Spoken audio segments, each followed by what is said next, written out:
Assalamualaikum warahmatullahi wabarakatuh. Saya Abdul Aziz dari jurusan Manajemen Psikoterapi 5A. Saya akan mempresentasikan proposal saya yang berjudul proposal penelitian saya yang berjudul pengaruh berita narasi TV terhadap perilaku mahasiswa yang berlaku. Tasawuf psikoterapi yang berlaku. Latar belakang saya mengambil judul ini karena berita merupakan sumber informasi masyarakat. Berita-berita yang disampaikan melalui media massa atau media cetak merupakan sumber informasi bagi masyarakat untuk mengetahui fakta atau kejadian yang terjadi di zaman ini, gitu. Fenomena-fenomena yang terjadi. Nah, dari berita-berita tersebut pastinya ada dampak atau ada pengaruh terhadap masyarakat, gitu. Nah, dari situ saya mengambil penelitian ini untuk mengetahui apakah ada pengaruh berita terhadap perilaku. Nah, subjek yang saya ambil adalah narasi TV, yaitu merupakan perusahaan media yang menyiarkan berita atau menyiarkan konten-kontennya itu melalui YouTube. YouTube gimana ya? YouTube merupakan YouTube sangat mudah untuk diakses, gitu. Setiap orang yang mempunyai setiap gadget pasti ada YouTube. Nah, dari situ narasi TV mudah untuk diakses. Berita-beritanya juga itu berita-berita tersebut yang merupakan berita-berita yang terupdate dan sesuai dengan fakta di lapangan, gitu. Nah, narasi TV merupakan sebuah tayangan program berbasis internet dengan memberikan informasi secara audio visual atau berbentuk video dengan melalui platform media YouTube dan situs website resmi narasi TV. Program yang ada di narasi TV dengan sebutan kanal atau lebih sering dengan sebutan channel, gitu. Latar belakang adanya kanal-kanal yang ada di narasi TV terbentuk karena ingin membuat sebuah platform digital yang dengan membentuk narasi TV yang berisikan pendidikan, perempuan, musik, anak-anak, film, politik, dan news berita terbaru. Narasi TV didirikan pada tahun 2007. Secara resmi mengunggah konten pada 2017 di YouTube, yaitu dengan judul Catatan Najwa episode Sapa Najwa Shihab.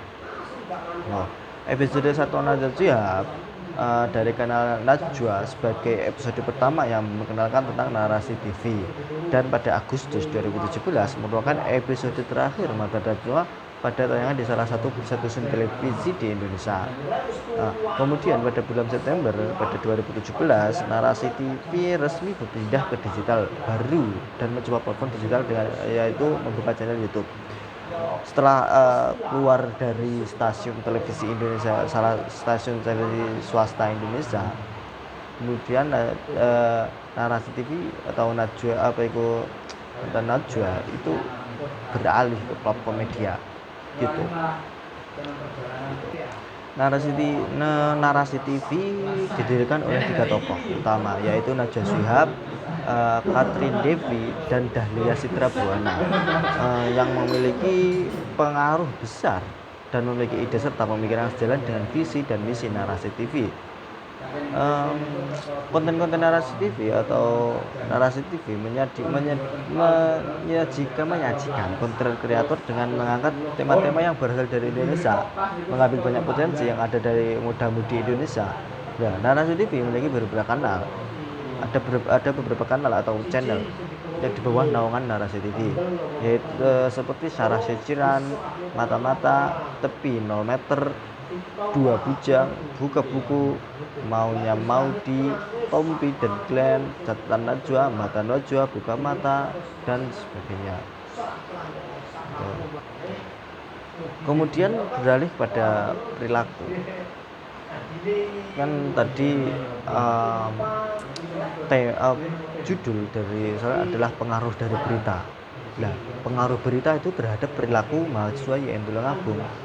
Nah, perilaku secara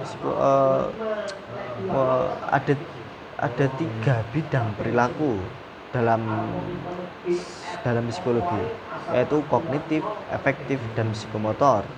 Kemudian dalam dominan perilaku yang dikalikan oleh Bloom dibagi menjadi tingkatan, yaitu pengetahuan, sikap, dan tindakan atau praktek. Nah, proses pembentukan perilaku itu dipengaruhi oleh beberapa faktor, yaitu berasal dari dalam diri individu sendiri. Faktor yang berasal dari dalam diri sendiri adalah persepsi, motivasi, dan emosi, dan juga belajar. Nah, dari aspek-aspek tersebut dapat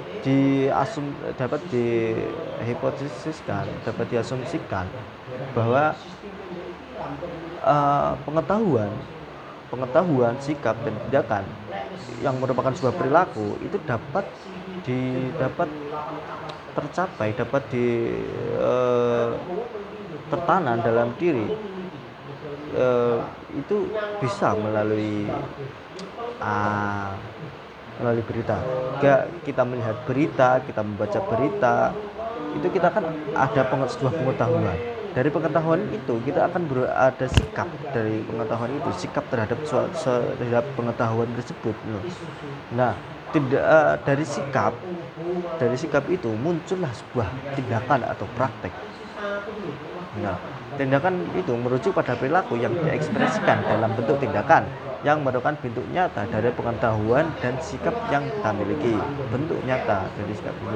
Nah, pengetahuan dan sikap itu terliputi dari berita-berita atau informasi yang kita baca, yang kita ketahui, dan yang kita dapat. Gitu. Kemudian dalam penelitian ini saya mengambil metode penelitian kuantitatif. Penelitian kuantitatif secara definisi adalah pengukuran data kuantitatif dan statistik objektif melalui perhitungan ilmiah. Berasal dari sampel orang-orang atau penduduk yang dimintai menjawab atas sejumlah pertanyaan tentang survei, menentukan frekuensi dan presentasi tanggapan mereka. Nah, yang pertama variabel dari metode penelitian kualitatif ini yang saya ambil dalam penelitian proposal ini.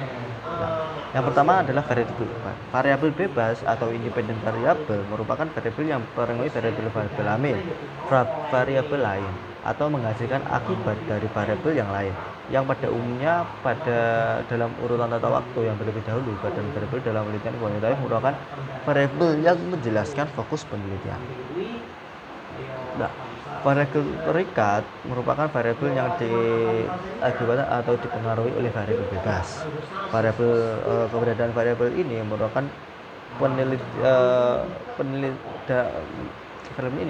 adalah penelitian kualitatif sebagai variabel yang dijelaskan dalam fokus topik penelitian. Nah, dalam penelitian ini variabel terikatnya adalah mahasiswa tasawuf psikoterapi. Nah, sedangkan variabel bebas adalah narasi TV, berita dalam narasi TV. Selanjutnya adalah definisi operasional. Nah, Michael Mitchell V menjelaskan berita adalah laporan yang tepat waktu mengenai fakta atau opini yang memiliki daya tarik atau hal penting atau perlunya sebagai masyarakat luas. Nah, narasi TV merupakan sebuah tayangan program yang berbasis internet dengan memberikan informasi secara audiovisual berbentuk video yang diunggah dalam platform YouTube. Nah, dari situ variabel bebas yang diambil dari definisi operasional tadi, definisi operasional variabel bebasnya ya adalah yang pertama adalah isi berita, yaitu berita sosial, berita edukasi, berita pendapat, dan berita hiburan. Kemudian intensitas, frekuensi atau durasi yang kita lihat dari berita tersebut, yang kita tonton, yang ditayangkan juga. Terus faktual, sesuai fakta atau tidak, terus aktual. Gitu. Nah, perilaku mahasiswa adalah tanggapan atau reaksi yang diberikan mahasiswa terhadap rangsangan atau lingkungan. Nah, dalam penelitian ini adalah reaksi atau tanggapan dari sebuah berita tersebut. Dari berita-berita dan narasi dulu. Nah, berdasarkan itu tadi, maka variabel terikat definisi observasional adalah pengetahuan, sikap, dan tindakan praktik. Selanjutnya adalah populasi. Populasi dari penelitian yang saya ambil ini adalah mahasiswa aktif program studi tasawuf psikoterapi IAIN Tulungagung. Nah, dari mahasiswa tasawuf psikoterapi tersebut yang saya ambil adalah ada dari 3 angkatan, yaitu angkatan 2017, angkatan 2018, dan angkatan 2019. Ada 4 angkatan ditambah angkatan 2020. Nah, kemudian dari populasi kita menuju ke sampel yang dapat adalah 50%. Nah, sampel yang saya ambil ada 50% dari total penduduk atau total mahasiswa aktif dari setiap angkatan tersebut. Angkatan 2017, angkatan 2018, 2019, dan 2020. Berdasarkan data yang saya ambil, dari setiap angkatan itu angkatan 2012 terdapat 20 anak. Nah, angkatan 2018 itu ada 28 anak, 2019 ada 42 anak, dan 2020 ada 50 anak. Jadi 50% sampel 50% dari total setiap angkatan adalah sebagai berikut. 2017 adalah 10 anak, 2018 adalah 14 anak, 2019 21 anak, dan 2020 25 anak. Itu adalah sampel yang saya ambil dalam penelitian ini. Kemudian adalah teknik pengumpulan data. Pengumpulan data dalam penelitian yang saya ambil ini menggunakan teknik pengumpulan menggunakan kuesioner atau angket. Kuesioner merupakan teknik pengumpulan data yang dilakukan dengan cara memberi seperangkat pertanyaan atau pernyataan tertulis kepada responden untuk dijawabnya.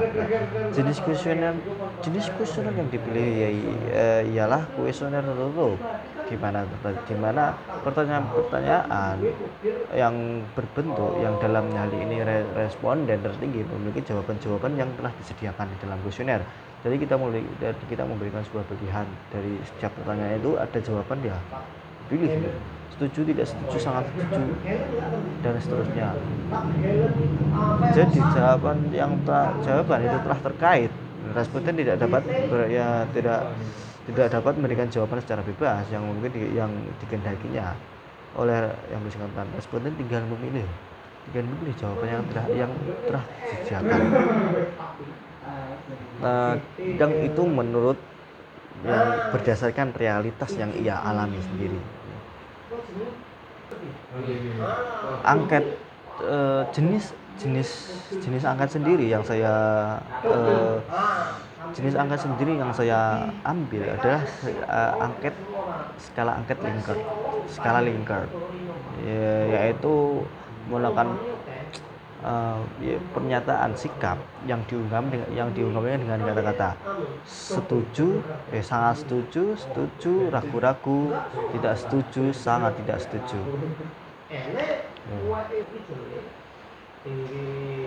Kemudian validitas. Yang terakhir adalah yang selanjutnya adalah validitas, yaitu suatu instrumen penelitian dikatakan valid bila koefisien korelasi produk momen relatable, lalu rumus yang didapat digunakan secara manual um, untuk uji validitas konstruk dengan korelasi untuk yaitu dengan sebagai yang terlampir. Saya menggunakan rumus dari validitas konstruk dengan teknik korelasi produk itu sebagai yang terlampir di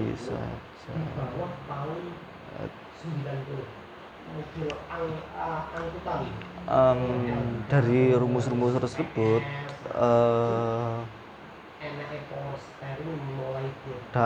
akan dilakukan perhitungan dari hasil penelitian, dari hasil penyebaran angket tadi gitu. Nah, yang dilakukan validitas dengan rumus-rumus tersebut.